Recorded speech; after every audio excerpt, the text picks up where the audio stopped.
சரியா இருக்கா?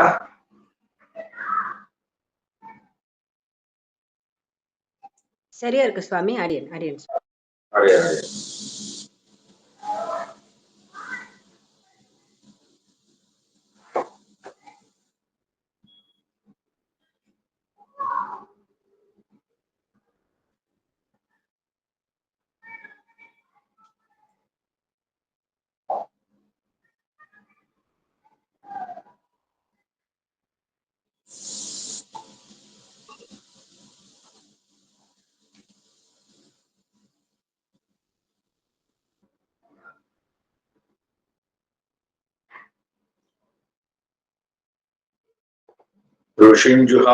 ऋषिञ्जुषामहे कृष्णदृष्टा तत्त्वविबोधितम् सहस्रशाखां योद्राक्षीद् द्रामिडीं ब्रह्मसंहिताम् अविदितविषयान्तरश्चकारे उपनिषदा उपगानमात्रभोगः अपि च गुणपदात्तदेकशेषी मधुरकविर्कृतये ममाविरस्तु வேறொன்னும் நானறியேன் வேதம் தமிழ் செய்த மாறன் ஷடகோபன் வன்குருகூர் ஏரங்கள் வாழ்வாவன் நேத்தும் மதுரகவியார் எமையாழ்வார் அவரே அரண்.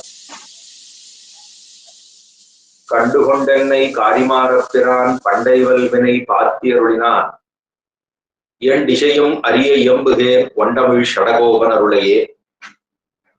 கண்டுகொண்டென்னை காரிமாறப்பிரான் பண்டை வல்வினை பார்த்தி அருளினான் என் திசையும் அரிய இயம்புகேன் வண்டமிழ் ஷடகோபன் அருளையே.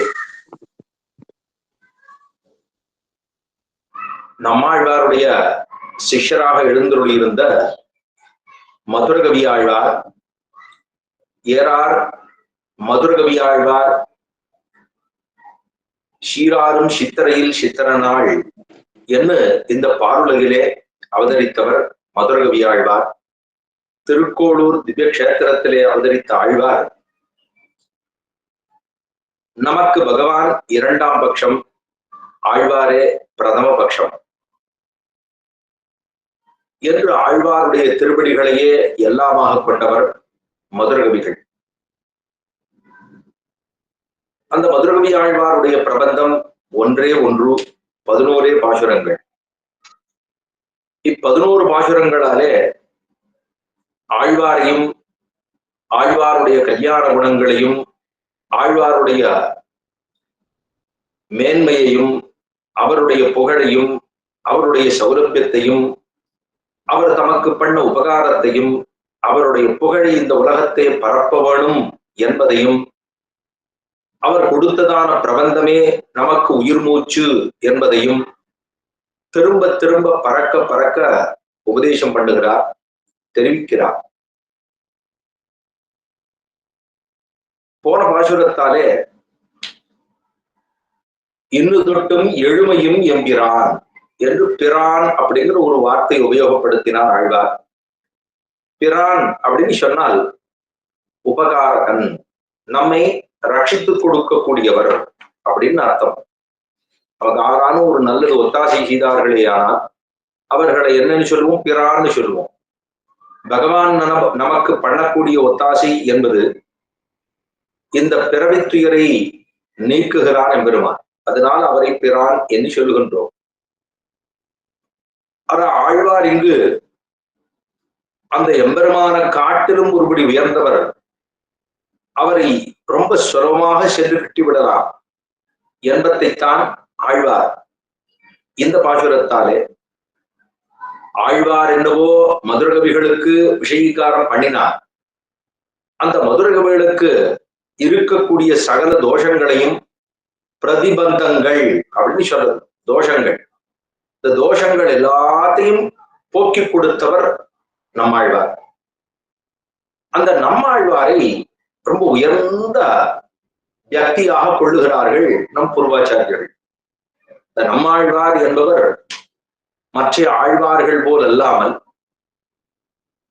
ஏன்னா மற்ற ஆழ்வார்கள் போல் அல்லாமல் சொன்னா என்ன அர்த்தம்னா, மற்ற ஆழ்வார்கள் எல்லாம் பல இடங்களுக்கு உபதேசங்களுக்கெல்லாம் சென்று அந்த மங்களாசாசனம் பகவானை செய்து அவனுடைய கல்யாண குணங்களை கொண்டாடி அந்த உபதேசத்தை போற்றி புகழ்ந்து பாடியுள்ளார்கள் பாசுரங்களார். ஆனா நம்மாழ்வாருக்கு அந்த ஸ்திதி உண்டா? நம்மாழ்வார் என்பவர் பகவானுடைய இருப்பை நினைத்தாலே அப்படியே மயங்கி போய் சொக்கி கீழே விழுந்துருவார். பாலாழி நீ கிடக்கும் பண்பை யாம் கேட்டேயும் காலாழும் நெஞ்சு அழியும் கண்ணாம் சுடலையிட்டு கொண்டு போகும் ஆழ்வாருக்கு. பகவான் திருப்பார்கடல்ல படுத்துட்டு இருக்காருன்னு நினைப்பறாம ஆழ்வார். பாலாழி நீ கிடக்கும் பண்பை, பகவான் திருப்பார்கடல்ல சயனிச்சுட்டு இருக்கான்னு நினைப்பறான் ஆழ்வார். நினைச்சா அப்படியே காலெல்லாம் கட கட கட கட கடன்னு ஆடுறதான் ஆழ்வார். நெஞ்சு அப்படியே பதவதைக்கிறதா ஆழ்வாருக்கு.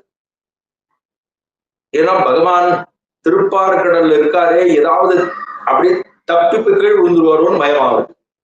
இது ஏதாவது நடக்க போறதா? நம்ம எல்லாம் என்ன நினைப்போம்? பகவான் திருப்பார்கடல்ல படுத்துட்டு இருக்காருன்னா, ஆஹா என்ன அழகாக படுத்து கொண்டிருக்கிறான், திருப்பார்கடல்ல பகவானுக்கு ஒரு கட்டமும் இல்லையே அப்படின்னு நமக்குன்னு தோணும். ஆனா பகவான் திருப்பார்கடல்ல சயனிச்சுட்டு இருக்கான்னு நினைச்சாருன்னா, ஏதாவது கீழே விழுந்துட்டா என்ன பண்றது? அதுவும் பார்க்கடல். இப்ப பஞ்சில் ஆறான்னு விழுந்தா பயப்படுவாளா? பஞ்சில் ஆறான்னு விழுந்தா கொஞ்சம் கூட பயப்பட போறது இல்லை. பெரிய மெத்த, அதுல குழந்தை மேல எழி ஆடிட்டு இருக்கும்.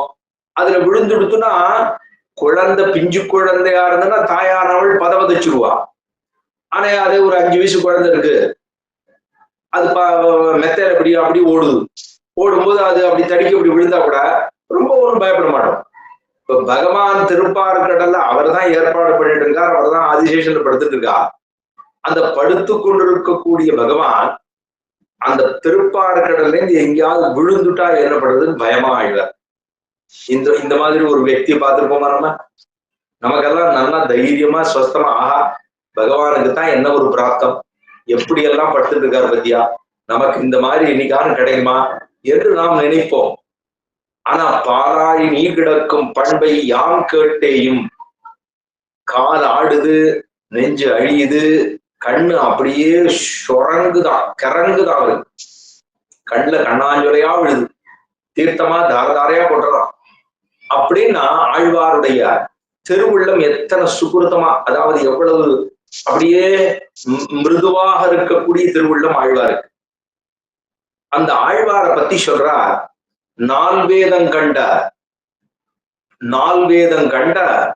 புராண ரிஷி மந்திர தரிசிகளைப் போலே இவரையும் ருஷி முனி கவி என்பர்கள் அப்படின்னு சொல்றார். இந்த ஆழ்வாருக்கு இருக்கக்கூடிய பெருமை, அவர் எவ்வளவு உயர்ந்தவர் அப்படிங்கிறத பத்தி சொல்றார். 4 வேதம் கண்ட புராண ரிஷி மந்திர தரிசிகளைப் போலே இவரையும் ரிஷி முனி கவி அப்படின்னு 3ஆ சொல்லுவார்களாம். சில பேரைத்தான் ரிஷின்னு சொல்ல முடியும். சடாமுடி வச்சுட்டு இருக்கிறவாளெல்லாம் ரிஷி இல்லை, மந்திரத்தை சொல்றவாளெல்லாம் முனி இல்லை, அப்படி இருக்கிறவர்கள் எல்லாம் கவி அல்ல. நாம இந்த லோகத்துல ஆரோ 2 எத்தியோ நாடகத்துல எத்தியோ ஒண்ணு கோணைமானே ஏதோ ஒரு பாட்டு பாடுறோம்னா உடனே கவி, அவன் இன்னும் ராஜா போல எத்தியோ சொல்றோம். அதெல்லாம் சாமானிய மக்கள். அதெல்லாம் இங்க வந்து இந்த விஷயத்துக்கும் அத்தையும் அடிய இங்க சொல்றதே தவறு. முதல்ல ஆழ்வார்களுடைய திருவாக்கும் ஏதோ லோகத்துல இருக்கிறவன் ஏதோ காசிக்காக 4 வயத்து பொழுப்புக்காக எத்தியோ பண்ணிட்டு இருக்கான், கோணைமானே எத்தியோ எழுதிட்டு அவர்களை போய் ஆஹா ஓஹோன்னு கொண்டாடி கொண்டிருப்பதெல்லாம் இதெல்லாம் ஒரு ரொம்ப சாமானிய மக்கள், பணத்துக்காக எத்தையும் செய்யக்கூடியவர்கள். அப்படி அல்ல. இப்போ நாம பார்க்க போறது 4 வேதத்தை கண்டவர்கள். 4 வேதத்தை 6 சொன்னா வேதங்கள் எல்லாம் தனித்தனியா இருந்தது இல்லையோ, அந்த தனித்தனியா இருந்ததான வேதங்களை எல்லாத்தையும் எடுத்து இது ரிக்வேதம், இது எதிர்வேதம், இது சாமவேதம், இது அதர்வண வேதம் என்ன தனித்தனியாக பிரித்து பகுத்து கொடுத்த பெருமை வேதவியாச பகவானை சாரும். அந்த வேதவியாச பகவானுக்குத்தான் அவரைத்தான் ரிஷின்னு சொல்லுவா, அவரைத்தான் முனின்னு சொல்லுவா, அவரைத்தான் கவின்னு சொல்லுவா. கவி அப்படின்னு சொன்னா அது கவி அப்படின்னு சொன்னா அது தமிழ் வார்த்தை அல்ல, சம்ஸ்கிருத வார்த்தை தான். நம்ம முக்காவாசி தமிழ்ல உபயோகப்படுத்துறதே முக்காவாசி எல்லாமே சம்ஸ்கிருத வார்த்தை தான். ஆனா அதுக்கு என்னவோ ஒரு தேசம். அது ஆரையும் இப்போ ஒன்றும் ஆரையும் வஞ்சிக்க போறதோ இல்ல நிந்திக்க போறதோ கிடையாது. பகவானை பத்தி சொல்ற ரொம்ப உயர்ந்த பாஷை அது. நம்ம எல்லாருக்குமே திராவிட வேதம் அப்படின்னு தான் பேரு. நேத்திகே சொன்னேன் இல்லையோ, திராவிட வேதம் அப்படின்னு பேரு. திராவிடம்னா தமிழ், வேதம்னா மறை, தமிழ் மறை அப்படின்னு பேரு. ஆழ்வாருடைய பிரபந்தங்களுக்கு தமிழ் மறைன்னு பேரு. நமக்கு முக்காவாசி அடிப்படையே தெரியாம போனதுனால நம்ம என்ன நினைச்சுடுறோம், நம்ம ஆரோ இவர்கள் எல்லாம் நம்ம மேல இம்போஸ் பண்றா என்று நினைத்துக் கொள்ளுகிறோம். அப்படி அல்ல. அதுதான் ஆதித்யமும் அனாதி. அப்படி ரொம்ப உயர்ந்தது, ஆதியாக இருக்கக்கூடியது தமிழ் பாஷை. இது ரொம்ப உயர்ந்த பாஷை. சரி, நமக்கு எல்லாருக்கும் ரெண்டு கண்ணு இருக்கு. இந்த கண்ணு வலது கண்ணு ரொம்ப வசதி, இடது கண்ணு வசதின்னு எத்தியாவது சொல்ல முடியுமா? கண்ணு ரெண்டுமே வசதி தான். ரெண்டு கண்ணு இருந்தா தான் என்ன தெரியும். இப்ப ரெண்டு கண்ணுமே இல்லை அப்படின்னு சொன்னா நம்ம இது வசதி அது வசதி எத்தியாவது சொல்ல முடியுமா? இரண்டுக்கும் நாம் சமானம் படுத்தி சொல்ல முடியாது. ரெண்டுமே வசதி தான். தமிழும் வசதி தான், சம்ஸ்கிருதமும் வசதி தான். எப்போ ஒரு பாஷையை நம்ம நிந்திக்க முடியுமா? அது நம்ம நிந்திக்க முடியாது. அதுவும் பாரத தேசத்துல இருக்கக்கூடிய மொழிகளோ பல பல. ஒரு கவிஞர் கூட சொன்னாரோ இல்லையோ, யாமறிந்த மொழிகளிலே தமிழ் மொழி போல் இனிதாவது எங்கும் காணோம்னார். அவருக்கு 16-30 பாஷை தெரியும். அவர் சொன்னாரு, யாமறிந்த மொழிகளிலே தமிழ் மொழி போல் இனிதாவது எங்கும் காணோம் அப்படின்னு சொல்லணும்னா ஒன்னே ஒண்ணு தெரிஞ்சுட்டு அப்படின்னு சொல்ல முடியாது. வாயில வரதை விட்டு அடிக்க முடியாது. பல தெரிஞ்சிருந்தா தான் இதை சொல்ல முடியும். சாமானியர்களை இதை சொல்ல முடியுமா? சொல்ல முடியாது. எதுக்காக சொல்ல வந்தேன், ஒருத்தரை ஷடாமுடி வச்சிருந்தா அவர்களிடம் நம்ம முனிவர்கள் அப்படின்னு சொல்ல முடியாது. ஏதோ ஒரு 4 வார்த்தை சொல்லிட்டோம்னா அவரை கவின்னு சொல்ல முடியாது. ஆரோ ஒருத்தர் இருக்கார் அப்படின்னு சொன்னா அவரை முனின்னு சொல்ல முடியாது, ரிஷின்னு சொல்ல முடியாது. அதுக்கு ஒரு டெஃபினேஷன் சொல்லணும். இப்போ நால்வேதம் கண்ட புராண ரிஷி, அதே போல மந்திர தரிசிகள், 4 வேதத்தை தனித்தனியா இருந்ததை பிரிச்சு பகுத்து கொடுத்தவர் யாரு? வேதவியாச பகவான் பேரு. அவர் தான் 4 வேதம் கண்ட ரிஷி அப்படின்னு சொல்றோம். அவருக்கு வேதவியாச பகவான் சொல்லுவோம். அவரை முனி என்போம், அவரை ரிஷி என்போம், அவரை கவி என்று சொல்லுவோம். முனினா என்ன, ரிஷினா என்ன, கவினா என்ன? இது 3க்கு அர்த்தம் தெரியணும் இல்லையோ. அப்ப ரிஷி என்னால் மந்திர திருஷ்டா ரிஷி. மந்திர திருஷ்டா, மந்திரத்தின் மூலமாக பகவானை தரிசிக்கக்கூடிய பிராப்தம் கொண்டவர்களைத்தான் ரிஷின்னு சொல்ல முடியும். சும்மா ரிஷின்னு சொல்ல முடியாது. அவர் பெரிய ரிஷி அப்படின்னம்னா ரிஷி மாதிரி விஸ்வாமித்திர ரிஷி மாதிரி கோபம் வருது அப்படின்பா. அப்ப ரிஷினா என்ன அர்த்தம்? மந்திரத்தின் மூலமாக பகவானை தரிசிக்க கூடியவர்களுக்கு ரிஷின்னு பேரு. அப்ப 4 வேதம் கண்ட வேதவியாச பகவானை ரிஷி என்று சொல்லுகிறோம். சரி, அதுக்கு மேல அவரை முனி என்று சொல்லலாமா? அப்படின்னா முனிவர்னு சொல்லலாமா? வேதவியாச பகவான முனின்னு சொல்லலாமா? வேதவியாசர் அப்படின்னா அவர் எவ்வளவு உயர்ந்தவர் தெரியுமா? எவ்வளவு பெரியவர் தெரியுமா? அவரோட பரம்பரையே பெரிய பரம்பரை. அவர் யாரு தெரியுமா? வேற பிரம்மா முதல்ல இருக்காரு இல்லையோ, சதுர்முக பிரம்மா. பிரம்மாவனுடைய பிள்ளை வசிஷ்டர், வசிஷ்டருடைய பிள்ளை சக்தி, சக்தியினுடைய பிள்ளை பராசரர், பராசரருடைய பிள்ளை வேதவியாசர்.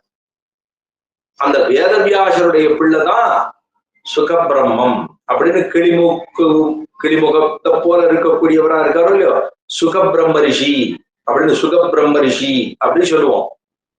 அப்ப வேதவியாசர், அதாவது வேதவியாசர் என்பவர், அவருடைய தோப்பனார் பராசர மகரிஷி, அவருடைய தோப்பனார் சக்தி, அவருடைய தோப்பனார் வசிஷ்டர், அவருடைய தோப்பனார் நான்முக கடவுளை. அப்பனா எவ்வளவு பெரிய பரம்பரை இது! அவரை முனி என்று சொல்லலாமா? அப்படின்னா அவரை மனநசீலகா முனி. மனனம், யார் ஒருத்தன் மனனம் பண்ணிக்கொண்டே இருக்கிறானோ, யார் ஒருத்தன் பகவானை பத்தி நினைத்து கொண்டே சொல்லிக்கொண்டே இருக்கிறானோ அவனுக்கு முனின்னு பேர். சரி, அதுக்கு மேல கவின்னு ஆரை சொல்லலாம் அப்படின்னா முன்னோக்கு பார்வையாலே முன்னோக்கி பார்க்கறது. அப்படி பிராட் விஷன் அப்படிங்கிற அளவு. பிராட் விஷன் அப்படின்னா அட்வான்டேஜ் திங்கிங், முன்னாடி பார்க்கறது, இன்னும் 10 வருஷத்துக்கு அப்புறம் என்ன நடக்கும் அப்படின்னு பார்க்கறது. அப்படி பார்த்து பிற்காலத்துல எல்லாம் ஒன்னா போயிடுமே என்பதற்காக அதை எல்லாவற்றையும் தனித்தனியாக பிரித்து பகுத்து தெளிந்து நம்ம எல்லாரும் தெரிஞ்சுக்கிற மாதிரி கொடுத்தாரோ இல்லையோ. அதனால முனி என்னும் ரிஷி என்னும் கவி என்னும் வேதவியாச பகவானை சொல்லலாம். இது முதல்.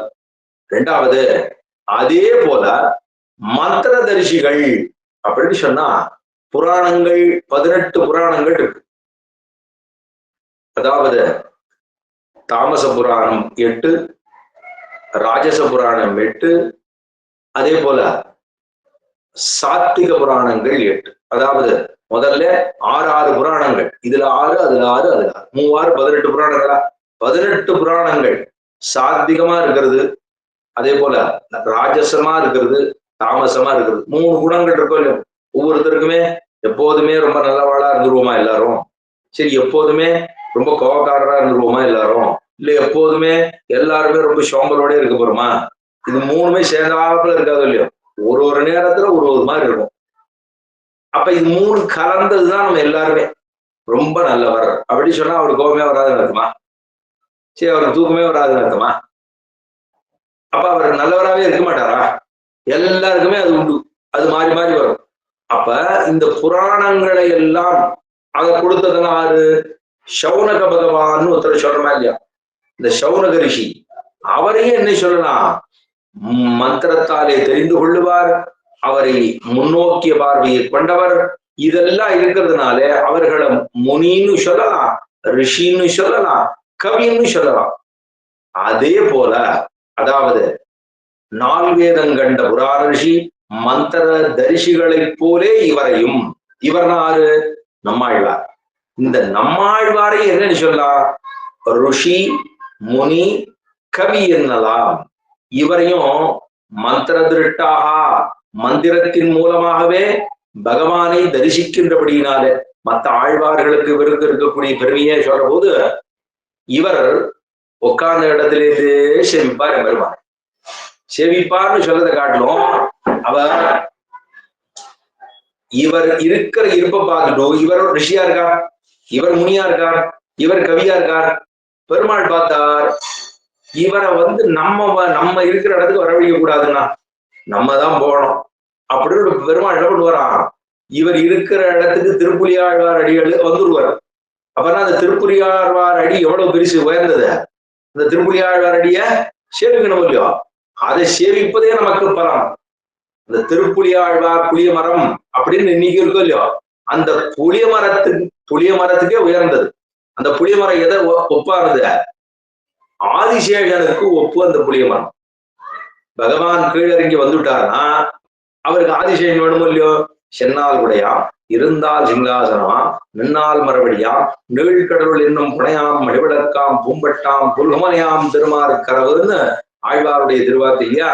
ஆக பெருமாளே கீழிறங்கி வந்துட்டார் நம்மாழ்வாரா. யாரு? பெருமாளே கீழிறங்கி வந்துட்டார் நம்மாழ்வாரா. அப்ப பகவானே வந்துட்டார்னா அவருக்கு ஆதிசேஷன் ஓடும் இல்லையோ, படம் ஓடும் இல்லையோ. அதுதான் புளிய மரம் வந்துருக்கு. இந்த ஆதிசேஷன் புளிய மரத்தை பார்த்தா நமக்கு எங்கெல்லாம் புளிய மரத்தை சேவிக்கிறோமோ, புளிய மரத்தை செஞ்சா ஆஹா இந்த மாதிரி ஒரு புளிய மரத்துக்கு உள்ளதானே ஆழ்வார் எழுந்தார் அப்படின்னு நமக்கு ஞாபகம் வரணும். அந்த புளிய மரம் அத்தனை உயர்ந்தது. ஆஹா, அவரையும் கவி என்று சொல்லலாம், முனி என்று சொல்லலாம், ரிஷி என்று சொல்லலாம். யார போலே?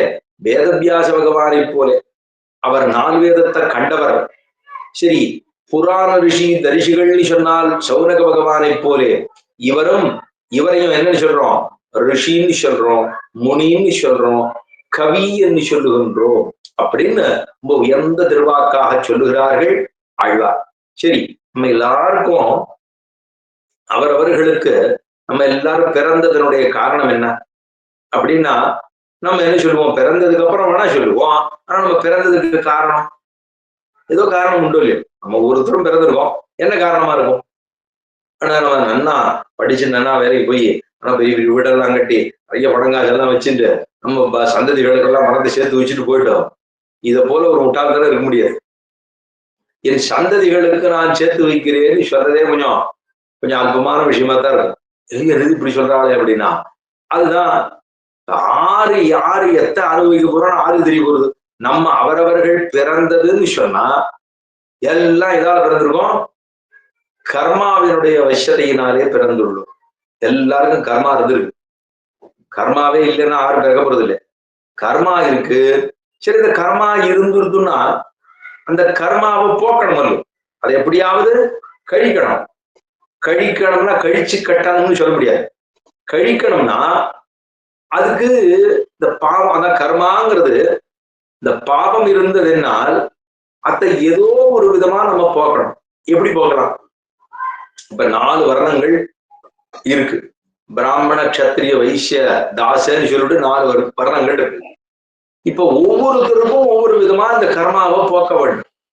சிலருக்கு ஹரின்னு சொன்னாலே ஓஹோன்னு புண்ணியம் கிடைக்கும்.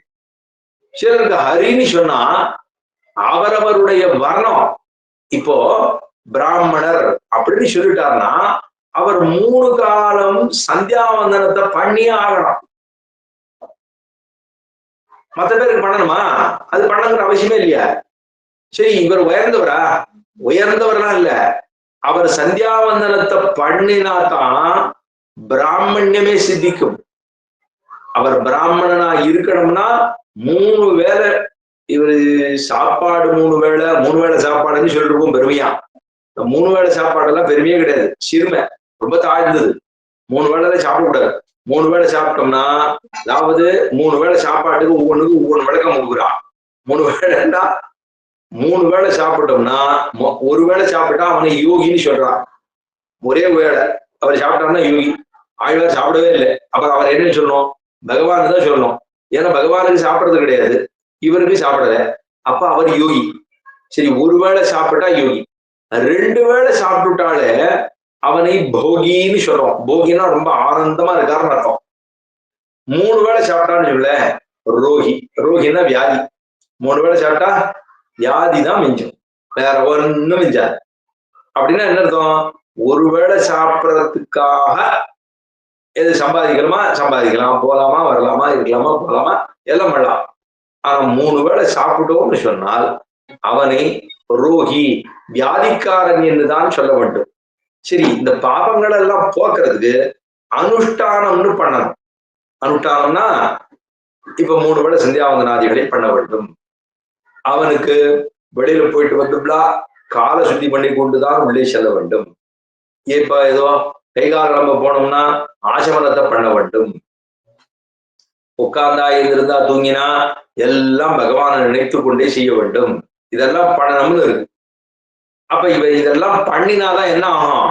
இவனுடைய பாவங்கள், அன்றாடம் பண்ணக்கூடிய பாவங்கள்லாம் கொஞ்சம் கொஞ்சமா குறைஞ்சிட்டே போகும். அப்ப இது வேதத்திலே சொல்லப்பட்ட விஷயங்கள். அனுஷ்டானம் அப்படிங்கிறது வேதத்துல சொல்லப்பட்ட விஷயங்கள். இவர் பிராமணரா இருந்தாருன்னா அதெல்லாம் அனுஷ்டானம் பண்ணினாத்தான் இந்த பாவங்கள்லாம் குறையும், கொஞ்சம் கொஞ்சமா குறையும். ஆயுசுக்கு இருக்கா, ஆயுசுக்கு வந்து சந்தியாவந்தனமே பண்ணலன்னு சொல்லுவோம். இப்ப இவருக்கு என்ன தெரியுமா ஆகும்? சந்தியாவந்தனம் பண்ணினா அவருக்கு புண்ணியம் எல்லாம் கிடையாது. சந்தியாவந்தனம் பண்ணினா இருந்துட்டு இருக்கார். ஆனா சந்தியாவந்தனம் பண்ணலைன்னா பாபம் இவரை பீடிக்கும். பாபம் பிடிச்சதுன்னா இவருக்கு இன்னும் ஜென்மா நீட்டிக்கும். அப்ப இதெல்லாம் இருக்கு. வேதத்தை அத்தியானம் பண்ணோம்னா அந்த வேதத்தை இன்னென்ன காலத்துல செய்வீங்கன்னா இப்படி செய்வீங்கன்னா இப்படி இருக்கணும்னு இருக்கு. அப்ப அதெல்லாம் பண்ணலைன்னா அப்ப அவருக்கு கோளாறு ஏற்படுகிறது.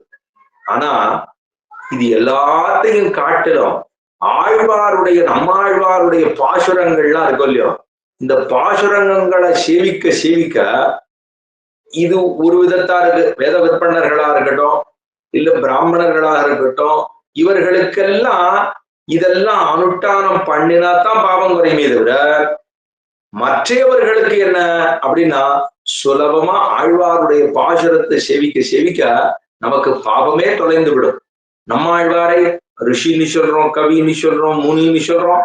அப்படி சொல்ற ஆழ்வார் கொடுத்த பிரபந்தங்கள், அந்த பிரபந்தங்கள் திருவாய்மொழியை சேவித்தோம்னா சந்தங்கள் 1000. இந்த சந்தங்கள் 1000மே பாடவல்லாருக்கு இல்லை பாவம். இந்த பாசுரங்கள் ஆரெல்லாம் சொல்லுகிறார்களோ அவர்களுக்கு பாவம் என்பதே ஒரு நாளும் இருக்காது. பாவம் பகவான சொன்னா அவனுடைய அவதாரத்தையும் அவதார ரகசியத்தையும் அவன் பண்ண சேட்டைகளையும் இதெல்லாம் சொல்லிட்டே இருந்தா நமக்கு பாவம் இல்லை, புனர்ஜன்மம் இல்லை என்று கண்ணன் தெரிவித்தான் கீதையில. ஆனா ஆழ்வாருடைய பாசுரத்தை சொல்லுவதன் மூலம் இந்த ஆழ்வாருடைய பிரபாவத்தை சொல்லிப்போ இந்த மதுரகவி ஆழ்வாரை சொல்லுகிற மூலம் நமக்கு என்ன கிடைக்கிறதுனா நம்முடைய பாவங்கள் எல்லாம் நசித்து போகின்றன, உருமாய்ந்து போகின்றன அப்படிங்கிற அந்த பலம் இருக்கோ இல்லையோ அது ரொம்ப உயர்ந்தது. எல்லாருக்கும் எதுல இஷ்டம் அப்படின்னா ஏதோ ஒரு காரியம் பண்றோம்னா அதுக்கு ஒரு பலம் இருக்கணுமே. சுவாமி 1 மணி நாய் கேட்கறோம், இந்த 1 மணி நாய் கேட்டா என்ன பலம்? நான் 1 மணி நாய் எனக்கு போனதுதான் மிச்சம் அப்படி சொல்லிடுமா? அப்படி சொல்லக்கூடாது. எவ்வளவு விஷயங்கள் இருக்கு. இந்த ஆட்சி 20 நிமிஷமா சொல்லிட்டு இருக்கேன்னா ஒவ்வொரு அக்ஷரமுமே ஒரு பலம் தான். தனியா பலம் என்று சொல்ல வேண்டுமானா ஆழ்வார்களுக்குள்ள எல்லா ஆழ்வாரும் பலத்தை சொன்னா 10 பாசுரம் சொல்லுவா, 11வது பாசுரத்துல பலத்தை சொல்லுவார்கள். 10 பாசுரத்துல ஆழ்வார் என்ன சொல்லணுமோ சொல்லுவார். 11வது பாசுரம் நான் தான் சொன்னேன், இந்த பாசுரத்தை சொல்லியிருக்கேன், இதை பத்தி சொல்லியிருக்கேன், இதை சொன்னா இந்த பலம் அப்படின்னு ஆழ்வார் சொல்றார். இப்பத்தறிந்தார் பிறந்தார் உயர்ந்தேன் கடைசியா முடிச்சுட்டார். அப்ப ஒவ்வொரு பதிகத்திலையும் ஒரு பலம் உண்டு. அந்த ஒவ்வொரு பதிகத்திலையும் ஒரு கல்யாண குணம் எம்பெருமானுடையது உண்டு. இந்த ஒவ்வொரு பதிகத்திலையும் ஆழ்வாருடைய திருவாக்கு, அந்த ஆழ்வாருடைய திருவாக்குல சொல்லப்பட்ட அர்த்த விசேஷம் உண்டு.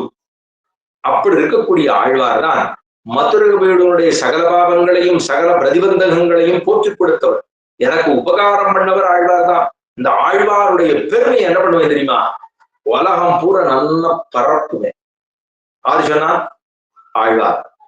மதுரகவி ஆழ்வார் சொல்லுகிறார், குரும் பிரகாசையே நித்தியம். குரும் பிரகாசையே நித்தியம் அப்படின்னா என்ன அர்த்தம்? குரு என்று சொல்லப்படுகிற நமக்கு உபதேசம் பண்ணக்கூடியவரை குருன்னு சொல்றோம், ஆச்சாரியன்னு சொல்றோம், குருன்னு சொல்றோம். அவர் குரு பிரகாசையே, குருன்னு சொல்லப்படுகிற இந்த ஆச்சாரியனுடைய பெருமையை பிரகாசையே நித்தியம், நிச்சலும் எல்லா இடத்துலையும் எனக்கு சொல்லிக் கொடுத்தவர், எனக்கு சொல்லிக் கொடுத்தவர், எனக்கு சொல்லிக் கொடுத்தவர் அப்படின்னு நம்முடைய பெருமையை சொல்லக்கூடியவர். அப்படிதான் நான் சொல்ல போறேன். ஏன்னா எனக்கு அவர் பண்ண பரோபகாரம் இருக்கிறதே, எனக்கு அவர் பண்ண ஒத்தாசை இருக்கே, எனக்கு அவர் பண்ண உபகாரம் இருக்கே, அந்த உபகாரத்துக்கு நான் எப்படிதான் திருப்பி பண்ண போறேன் தெரியலையே அப்படின்னு ஆழ்வார் கதறுகிறார். மதுரகவி ஆழ்வார் கண்டு கொண்டென்னை காரிமாறப்பிரான். கண்டு அப்படின்னு சொன்னதுக்கு காணாதத கண்டுன்னு ஒண்ணு சொல்லலாம், காணவே இல்லை அதை கண்டுட்டேன்னு சொல்லலாம், இல்லைன்னா தேடின்னு இருந்தேன் அதை கண்டுட்டேன்னு சொல்லலாம். 2 விஷயம் இருக்கு.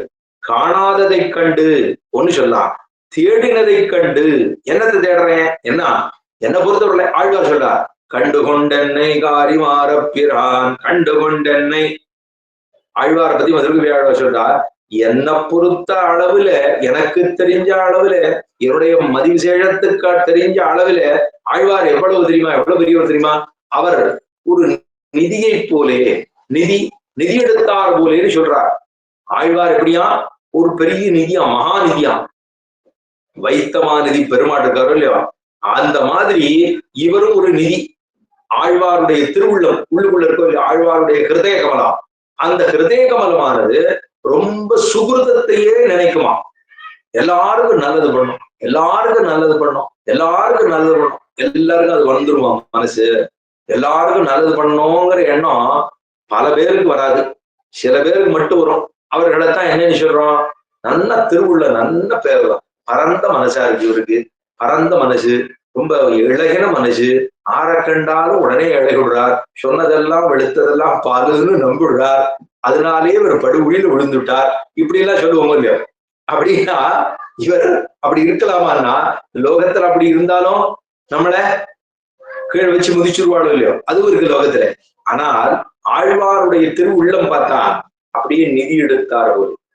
அந்த நிதி அவர் என்ன பண்ணாராம்? இந்த ஆழ்வாரானவர் என்னை பெறுவதற்காக, என்ன இந்த மதுரகவிகளை பெறுவதற்காக அவர் என்ன பண்ணாராம்? எதிர் சூழல் புக்கு தெரிந்தார். எதிர் சூழல்னா மதுரகவி ஆழ்வார் இப்படி வடக்க போனாராம். உடனே ஆழ்வார் எங்கேயும் தெற்கேந்து வடக்க நோக்கி வந்தாராம். சரி, இவர் மதுரகவி ஆழ்வார் மேற்க போனாராம். ஆழ்வார் இப்படியே கிழக்கு அப்படி மேற்க வந்தாராம். அப்ப என்னை பெறுவதற்காக இப்போ ஒண்ணு மட்டும் அப்படியே சுருக்கமா சொல்றேன் பாருங்களேன். இப்போ இன்னைக்கு இந்த வசதிகள்லாம் இருக்கு. நேரம் எங்கேயோ உட்கார்ந்துட்டு எங்கெங்கயோ இருக்கிறவா கூட இதை பார்த்துட்டு இருப்போம். ஆனா இதெல்லாம் வர்றதுக்கு முன்னாடி என்ன பண்ணா, இந்த ஆச்சாரியர்கள் எல்லாம் என்ன பண்ணா, இப்போ இந்த எந்தை ராமானுஜ முனியில கூப்பிடுறான்னு வச்சுக்கோங்க. சுவாமி ஆழ்வார் திருநகரிக்கு வரணும் அப்படின்னு சொன்னான்னு வச்சுக்கோங்க. இவர் எங்கேயோ ஒரு இடத்துல திருவரங்கத்துல இருக்காரோ, இல்ல எங்கேயோ சென்னப்பட்டத்துல இருக்காரோ, இல்ல ஏதோ ஒரு கிராமத்துல இருக்காரோ, எங்கேயோ இருக்காருன்னு வச்சுக்கோங்க. அவர் என்ன பண்ணுவார், அங்கிருந்து புறப்பட்டு ஆழ்வார் திருநகரிக்கு வரணுமா? இப்ப என்ன அங்க கேட்கறவா எல்லாருமா இவர் இருக்கிற இடத்துக்கு வரப்போறது இல்ல. இவர் தான் போகணும், சொல்றவர் தான் அங்க போகணும். அப்ப அவர் அப்ப போறார் அப்படின்னு சொன்னா என்ன அர்த்தம், இவர் போறதுனாலே அவர்களுக்கு எப்படி இருக்கு, எல்லாரும் சேர்ந்து இருக்கிறபடினாலே அந்த இடத்துல இவருக்கு அவளா என்னென்ன பண்ணணுமோ அந்த மரியாதை எல்லாம் பண்றான். இவர் அங்கு சென்று எதிர் சூழல் இவர்களை பெறுவதற்காக, அந்த கோட்டியாரை பெறுவதற்காக இவர் அங்க போறார்.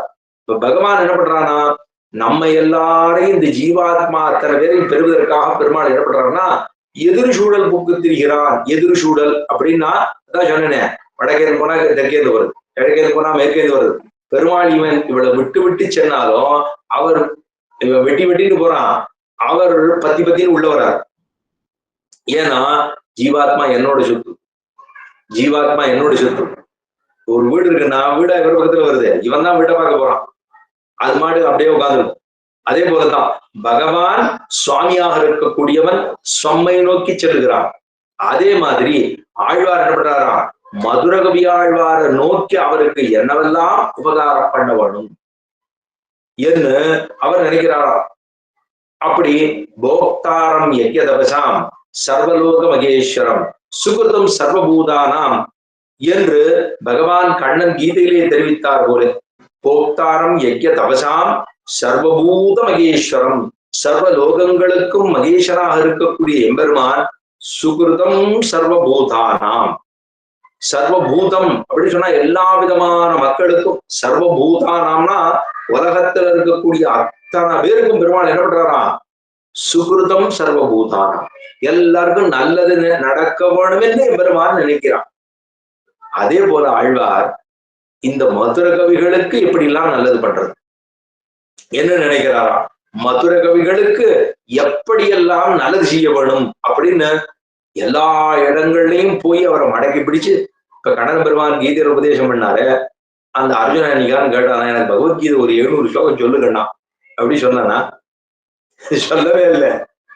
அவன் எனக்கு எதிர்த்தாப்புல இருக்கிறவெல்லாம் எனக்கு பந்துக்களாச்சே, சொந்தக்காராளாச்சே, எனக்கு தாத்தா இருக்கார், எனக்கு பெரியப்பா இருக்கார், பெரியப்பா பிள்ளை அண்ணா எல்லாம் இருக்கான், எனக்கு சொல்லிக் கொடுத்த ஆச்சாரியர் இருக்கார், இவாள்லாம் இத்தனை பேர் இருக்கா, இவாள்லாம் இருக்கிறச்சே அவளை எதிர்த்து நான் எப்படி சண்டை போடுவேன், இதுதான் அவன் கேட்டது. அதுதான் ஷாக்கு. பெருமாளுக்கு பிடிச்சாரு பாருங்க. இன்னைக்கு ஒருத்தான் மாட்டினான், ஒரு சிஷ்யம் மாட்டினான், அந்த ஒரு சிஷ்யனை விட்டேனா பார் அப்படின்ட்டு அவனை மேல ஏறி உட்காந்து வச்சு கட்டையை போட்டு கீழே உட்காண்டார். உட்காந்து விட்டு விட்டு விட்டு விட்டு விட்டு ஒரு 700 ஸ்லோகம் அவன் என்னென்னலாம் கேட்கணும்னு நினைச்சானோ அதுக்கு மேல சொல்ல ஆரம்பிச்சிட்டார். அவ்வளவு உபதேசம் பண்ணார். அப்ப பகவானுக்கு எத்தனை திருவுள்ளம்னா இவனுக்கு நல்லது சொல்லிவிட வேணுமேன்னு பதறுகிறார். நம்ம பூர்வாச்சாரியால் எல்லாருமே அவர்கள் எல்லாரும் புறப்பட்டு போயிட்டாளா இல்லையா, ஆளவந்தார் சரமதை செயல்படுத்திட்டு இருக்கார்.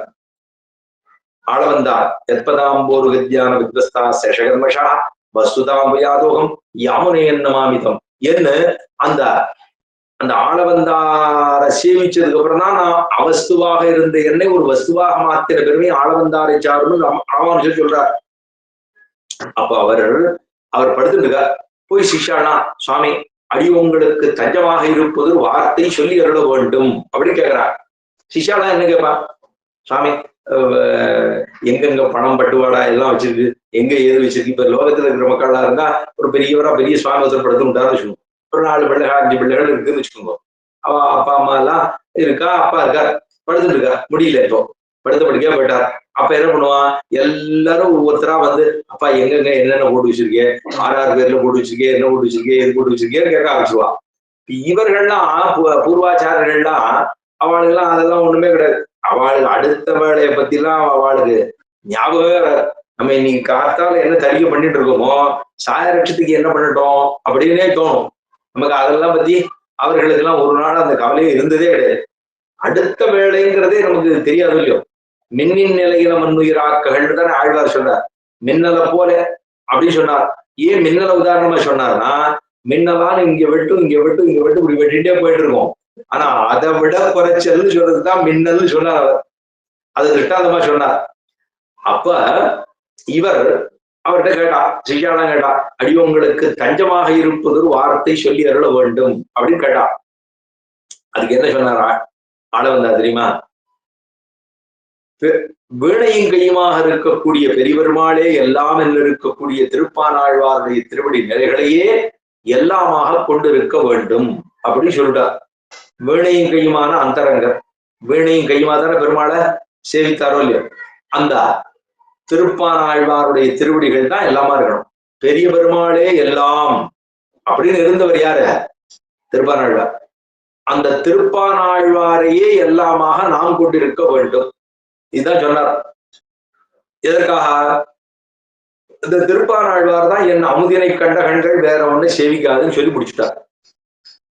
இப்ப ஆழ்வார் என்ன சொல்றார், என்ன என்ன எதிர்சூழல் புக்கு தெரிந்ததான நம்மாழ்வார் இருக்காரு, அவர் தான் எனக்கு கண்டு காணாததை கண்டு தேடினதை கண்டு என்னுடைய பாவங்களை போக்கி என்னையும் நல்லவராக மாற்ற வேணும் என்று நினைத்து எனக்கு பலவாறு உபதேசங்களை பண்ணின. அப்படி இருக்கக்கூடிய அவர் பெருமைய நிறைய, ஆனா அவருடைய பெருமைக்கு எல்லாம் அவருடைய கிருபைக்கு நான் உகந்தவனா? ஒரு நாள் உகந்தவனே அல்ல. ஏன்னா ஆழ்வார் ரொம்ப உயர்ந்தவர். சரி, பகவான் நமக்கு கிருபையெல்லாம் பண்றாரு, நாம எல்லாம் ரொம்ப உகந்தவர்களா? நமக்கே யாரோ ஒரு மாலை போடுவா, மாலை போட்டு சுவாமி எதாவது சாதிக்கணும் அப்படின்னா நமக்கே கொஞ்சம் வெக்கமா தான் இருக்கும். எனது நமக்கு போய் மாலையெல்லாம் சாத்துறாளே, நமக்கு சாத்தி என்ன பண்ண போறா, அவளுக்கு என்ன பெருமை? சரி, பகவானை பத்தி சொல்றாளே, இவருக்கு ஒரு மாலை சாத்தணும் அப்படின்னு ஒரு ஆசை வந்துடும், அவ சாத்துவா. நமக்கு அதெல்லாம் சில விஷயங்கள் எல்லாம் பண்றதை பாக்குறச்ச நமக்கே சங்கடமா இருக்கும். நமக்குமா இத்தனை அப்படின்னு நமக்கு தோணும் இல்லையோ. அப்ப மதுரகவிகள் சொல்லுகிறார், நைச்சம் பாவிக்கிறார். நம்மளுக்குன்னா நமக்கு இருக்கிறத நம்ம சொல்லிட்டு இருக்கோம். ஆனா மதுரகவிகள் நைச்சம். ஆழ்வார்ந்த கிருபைக்கு நான் உகந்தவனா, பாத்திரமானவனா? பாத்திரமானவனே இல்லையே. ஆனாலும் ஆழ்வார் என் மேல இப்படி கருணையை பொழிகிறாரு. பகவான் எப்படி சுகிருதம் சர்வபூதானாம் என்று பொழிகிறானோ அதுபோல என் மேலே ஆழ்வார் கருணையை பொழிகிறாரு. அதுதான் கண்டுகொண்டு என்னை அப்படின்னா, லோகத்துல எல்லாருக்கும் நாட்டாருக்கு ஆழ்வாரோட பெருமை நல்லா தெரியுதான். என்னை அப்படின்னு சொல்லிக்கிறார்கள் மதுரகவிகள். என்னைனா நாட்டாருக்கு எல்லாம் ஆழ்வாருடைய பெருமை நல்லா தெரியுது, அடியனுக்கு சுத்தமா தெரியல. ஏன்னா இருந்தாலும் ஆழ்வார் எனக்கு விஷயீகாரம் பண்ணுகிறார். ஆழ்வாரை பத்தி லோகத்துல இருக்கிறவாள் நல்லா தெரியுது, அடியனுக்கு தெரியல. இப்ப நம்ம என்ன சொல்லுவோம், ஒரு ஊர்ல ஒரு உட்கார்ந்து இருக்கான்னு வச்சுக்கோங்களேன், அவருக்கு உள்ளூர்காரர்களுக்கே தெரியாது. அவர் ஒரு பெரியவர் இருக்கார், அவருக்கு தெரியும். உள்ளூர்காரர்களுக்கு அவ பெருமையே தெரியாது. வெளியூர்ல இருந்து வருவா, வந்துட்டு அவரை பார்க்க வருவா, அந்த சுவாமி இருக்காரா அப்படின்பா.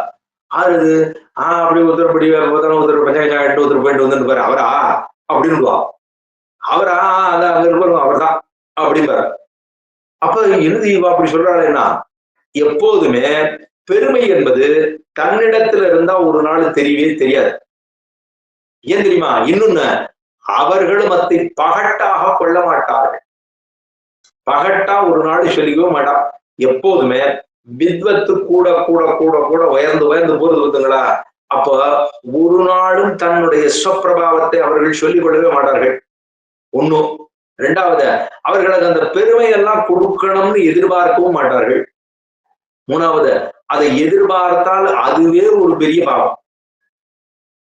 அப்ப ஒருத்தனுக்கு அது அது உயர்ந்து போக உயர்ந்து போக உயர்ந்து போக நெல்மணியோட இருக்கக்கூடிய கதிர் எப்படி தாழ்ந்து தன்னுடைய தலையை வணங்கி இருக்கிறதோ அது மாதிரி இருக்க வேண்டும் என்று சொல்றா.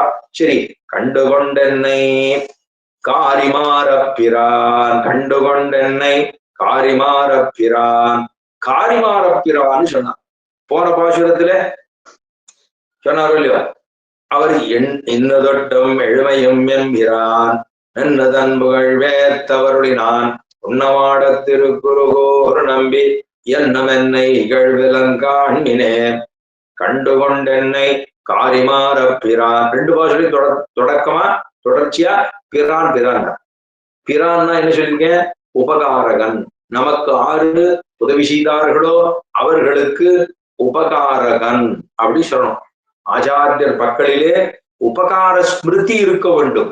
நமக்கு ஆறு சொல்லி கொடுக்குறாளோ அவர்களை ரொம்ப உயர்வா நினைத்துக் கொள்ள வேண்டும். அதுதான் குரு பிரகாஷையே நித்தம். இது சாஸ்திர வாக்கியம். சாஸ்திரம் சொல்லுது குருவை படுத்துவது ஆருக்கு அழகு தெரியுமா? சிஷ்யனுடைய அழகு. சிஷ்யனுக்கு என்ன இருக்கணும்? குருவை பிரகாசம் பண்ணணும். அவரே போய் எல்லா இடத்துலயும் நான் சொல்லிக்க மாட்டாரு. அவர் முதல்ல அவருக்கு சொல்லிக்கவும் தெரியாது, சொல்லிக்கவும் மாட்டார். ஆறு பண்ணணும்? அவருடைய சிஷ்யர்கள் தானத்தை பண்ணணும். அதுல பார்த்தோம்னா இப்ப நம்மாழ்வார் எழுந்துள்ளி இருந்தார். நம்மாழ்வார் அவரே சொல்லி அவரே எழுதினாரா? அது முடியாது. பல இடங்கள்ல பார்த்தோம்னா ஒண்ணும் இல்லாத அல்பரா இருப்போம்.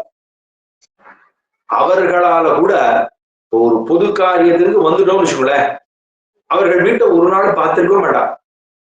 நமக்குன்னா வீடு வாசல் அது இதுன்னு வச்சிருக்கோம். நம்மாழ்வாருக்கு என்ன இருந்தது? ஒண்ணுமே இல்லை. பகவானை நினைக்கிற பொழுதே 3 இடங்கள்ல திருவாய்மொழி சொல்லுகிற பொழுது 3 இடங்களிலே மயக்கம் போட்டு கீழே விழுந்தார் ஆழ்வார். இது நமக்கு 6 காலம் நடக்குமா? நம்ம எல்லாம் எவ்வளவு சாஸ்வதமா இருக்கோம். திருவாய்மொழியை கேட்டுட்டு இன்னும் மனம் திருடமா இருக்கு. நம்மளெல்லாம் எப்படி எதுக்காக வாழ அழுகிறா, என்ன நினைச்சிட்டு அழறானே தெரியலையே, நமக்கு ஆச்சரியமா இருக்கும். சுவாமி இவர் எதுக்காக அழுகிறார் தெரியலையே. அவருக்கும் தெரியாது இவர் எதுக்காக அழுகிறாருன்னு, அவருக்கே தெரியாது. தொண்டை விக்கிச்சு போகும். எதுக்கு சொல்றார், எதுக்கு பண்றார் அப்படின்னா பாக்குறவாளுக்கு வினோதமா இருக்கும். இவர் எனத்துக்காக அழுகிறார் சுவாமி, இது என்ன யாராலும் திட்டுட்டாளா இல்ல வச்சுட்டாளா இல்ல என்ன ஆச்சு, இவருக்கு ஏதாவது கட்டம் வந்துருதா, திடீர்னு கை வலிக்குதா கால் வலிக்குதா, எதுக்காக அழுகிறாரே தெரியலையேன்னா ஆக்லாத அதாவது இதை சொல்ற போது புலகீகிருத காத்திரவான் சதா பரகுணாவிட்டா திரட்டபியா சர்வதேகிவி என்று சாஸ்திரமே சொல்லுகிறது. ஆக்லாத நேத்ராம்புகு புலகீகிருத காத்திரவான் சதா பரகுணாவிட்டா திரட்டபியா சர்வதேகிவி அப்படின்னா ஒரு பக்தன் பகவானுடைய கதைகளை பேசி அதை சொல்லி கேட்டு மகிழ்ந்து தெளிந்து ஆடி பாடி இதெல்லாம் சொல்றானோ இல்லையோ, அது சொல்ற போது கண்ணு அப்படியே கண்ணுல குளங்குளமா ஜலமா கொட்டணுமா, அப்படியே கையில மயிர்கூச்சல் எரிய வேண்டுமா, கத்கத ஸ்வரமாக போக வேண்டுமா, அப்படியே கழுத்துல இருந்து அந்த தொண்டைக்குடியிலேருந்து வர்ற வார்த்தைகள் அப்படியே கத கத கத கதை அப்படியே கத்கத ஸ்வரமா வரணுமா. இப்படி இருக்கக்கூடிய ஒரு பக்தனை பார்ப்பதே சிறந்ததுன்னு சொல்றா. இந்த கண்ணு பெற்ற பயனே அதுன்னு சொல்றா. எதுக்காக சொல்ல வந்தேன்? இந்த உபகாரம் பண்ணினாரே பிரான் பிரான் சொன்னாரே ஆழ்வார், போன பாசுரத்துக்கு பிரான் தான், இந்த பாசுரத்துக்கு பிரான் விடாம சொல்லிட்டுக்கார். என்னுடைய ஆழ்வான் எனக்கு பிரான், பெருமாள் பிரான் அல்ல ஆழ்வார் தான் பிரான். ஏன்னா எனக்கு நிறைய ஒத்தாசம் பண்ணிருக்கார். என்னை இந்த ஆத்மாவை உஜ்ஜீவிக்கிறதுக்காக அவர் எவ்வளவு உபதேசம் பண்றார் எனக்கு, அதனால பிரான்னார். சரி பிரான்னு சொல்லிவிட்டாரே, போன பாசுரத்துல இன்னதொட்டும் எழுமையும் எம்பிரான் எம்பிரான்னார். இந்த பாசுரத்துல அங்க எம்பிரான்னார் பெருமாளை சொல்லல, ஆழ்வார சொல்றார். இப்ப இந்த பாசுரத்துல தான் திரும்பவும் சொல்றார், நான் ஈஸ்வரனை ஒரு நாளும் பிரான்னு சொல்லவே கிடையாது. யார சொல்லல? ஈஸ்வரனை சொல்லவே இல்லை. பெருமாளை பிரான் நான் சொல்லல. யார தெரியுமா சொல்றேன் பிரான்னு? ஆழ்வாரத்தான் பிரான் என்று சொல்லுகிறேன். அதனாலதான் ஈஸ்வரன்னு நீங்க எல்லாம் நினைச்சுட கூடாது. பகவானைத்தான் பிரான்னு சொல்றாரு போல இருக்கு. அவர் தானே கை காலு கண்ணு மூக்கெல்லாம் கொடுத்தார், அதனால அவரைத்தான் நான் கொண்டாடுறோம். நம்ம அப்பாவா நம்ம பெற்றெடுத்து தாயார் தோப்பினார். தாயார் தோப்பனார அவர்கள் நம்மை ஈன்றெடுத்தார்கள். அவர்களுக்கு பண்ண வேண்டியது அவர்களை நல்ல விதமாக பார்த்துக் கொள்வது, போவது, விடுவது எல்லாம் நம்ம பண்ணணும். ஆனா அவர்கள் இந்த சரீரத்தை கொடுத்தவர்கள் அவர்கள். ஆனா நமக்கு ஞானத்தை கொடுத்தவருக்காரு ஆச்சாரியர் இருக்காரு, அவர் இவர்களை காட்டிலும் உயர்ந்தவர். என்று சுவாமி தப்பா சொல்கிறேன். தப்பு இல்லை, சரியதான். ஆச்சாரியர்கள் ஞானத்தை கொடுக்கிறார்களோ இல்லையோ, இவர்கள் உயர்ந்தவர்கள் தான், அது ஆறு தவறெல்லாம் சொல்லவே கிடையாது. ஆனா ஆச்சாரியர்கள் கொடுக்கக்கூடிய ஞானம் இருக்கே, அது இந்த சரீரத்தை கொடுத்ததான தாய் தமப்பனார்களை காட்டிலும் உயர்ந்தவர்கள் அவர்களே. அப்படி அவர் அதனால என்ன பண்றார், திரும்ப திரும்ப பிரான்னு நான் பகவான சொல்லவே இல்லைங்கிறார். நமக்கு உடனே கோபம் வரும், இருந்த பெருமாளை கூட பிரான்னு சொல்லக்கூடாதா? ஆழ்வார், மதுரவி ஆழ்வார் தொடர்ச்சியா என்னதோ தமிழுமே வெம்பிரான் கண்டு கொண்டென்னை காரிமாற பிரான். நான் அவர் சொல்றது பிரான்னு சொல்லிட்டு ஒருவேளை பெருமாளை சொல்றாரோ நம்ம நினைச்சுடுவோம்னுட்டு அவர் ஜாகிரதையா காரிமாற பிரான். நான் காரிமாறனை தான் சொன்னேன். ஏன்னா ஆழ்வாருக்கு மாறன்னு பேரு, அவருடைய தோப்பனாருக்கு காரின்னு பேரு. அப்ப காரிமாறன்னா லோகத்துல இருக்கக்கூடிய குழந்தைகளை போலல்லாமல் மாறி, அந்த குழந்தைகள் பிறந்தால் அழுகுமே அதற்கு மாறி, குழந்தைகள் பிறந்தால் பாலமுது உண்ணுமே அதற்கு மாறி, குழந்தைகள் பிறந்தால் அஞ்ஞானத்தாலே துண்டு துவளுமே அதற்கு மாறி. அப்ப மாறி பிறந்தபடினாலே மாற. அதனால நான் ஈஸ்வரனை சொல்லவே இல்லை, ஆழ்வார மட்டும்தான் சொன்னேன். அப்ப சுகிருதம் கொடுத்தபடியினாலே அது பகவான் பண்ண உபகாரம். ஆனா இவர் பண்ண உபகாரம் இருக்கிறதே அதை விட உயர்ந்ததாக இருக்கிறது. காரிமாற பிரான். சரி, மேலே சொன்னா பண்டை வல்வினை பாத்தி அருளினான். பண்ட வல்வினை, வல்வினை, இந்த வல்வினைன்னு சொல்றது அதாவது ஒண்ணும் பண்டை வல்வினை, ரொம்ப பழைய காலத்து வினைன்னா பண்டைய காலம் அப்படின்னா பழைய காலம்னு அர்த்தம். பண்டைய காலத்தை சொல்லும்போது ஒண்ணு நம்ம எல்லாருக்கும் இருக்கக்கூடிய பாவங்கள் ரெண்டு விதமா பிரிக்கலாம். ஒன்று அதுக்கு சஞ்சித கர்மா என்று பெயர், மற்றொன்றுக்கு பிராரப்த கர்மா என்று பெயர். ரெண்டு விதமான கர்மாக்கள், பாவங்கள்ல ரெண்டு வகை. ஒன்னும் பிராரப்தம், இன்னொன்னு சஞ்சிதம். இப்ப நம்ம பிறந்த போது ஆரம்பத்துல சொன்ன பிறக்கிறோம் அப்படின்னு சொன்னா அப்ப நமக்கு ரெண்டு விதம் இருக்கு. பிறக்கிறதுக்கு முன்னாடியிலேருந்து ஒண்ணு இருக்கு, பிறந்த உடனே ஒண்ணு இருக்கு. நமக்கு பெரிய ஒரு பாப மூட்டை ஒண்ணு இருக்கு. இதுக்கு முன்னாடி ஒரு ஜென்மால இருந்திருக்குமா? அந்த ஜென்மாவில பெரிய ஒரு கிலோன்னு வச்சுக்கோங்களேன், ஒரு கிலோ பாவம் இருக்கும். ஒரு பேஜுக்கு 1 கிலோ. இந்த 1 கிலோ பாவம்ங்கிறது ஒரு பெரிய அது சஞ்சிதம், தனியா இருக்கு. அதுல இருந்து என்ன பண்ணுவார் பகவான், கொஞ்சமா எடுத்து 1 கிலோவையும் ஒரேடியா முடிக்க முடியாது. இப்ப நம்ம ஒரு 4 படி பிரசாதம் பண்றோம்னு வச்சுக்கோங்களேன், 4 படி பிரசாதத்தையும் ஒரே வேலைக்கு இந்த 3 வேலைக்கு பண்ணிருக்கேன், நான் ஒரே வேலை வச்சு அவனுக்கு அப்படி சாப்பிடு சொல்ல முடியுமா? முடியாது. சாப்பிடவும் முடியாது, நம்மால அத அனுபவிக்கவும் முடியாது. சரி, இப்ப இந்த முழுசா அப்படியே கொண்டு வந்து கொடுக்க மாட்டான். அது பாவத்தை பூரா இவன் மேல வச்சு போய் அனுபவிச்சுடுவானா? முடியாது. இருக்கிறதோ 100 தான். இந்த 100 வயசுக்குள்ளே சதாயுர் வை புருஷா 100 வயசு சொல்லியிருக்கு. ஆனா எல்லாரும் 100 வயசு இருக்காளா? தெரியாது. அப்ப அந்த பாவத்துல இருந்து கொஞ்சமா எடுப்பார்.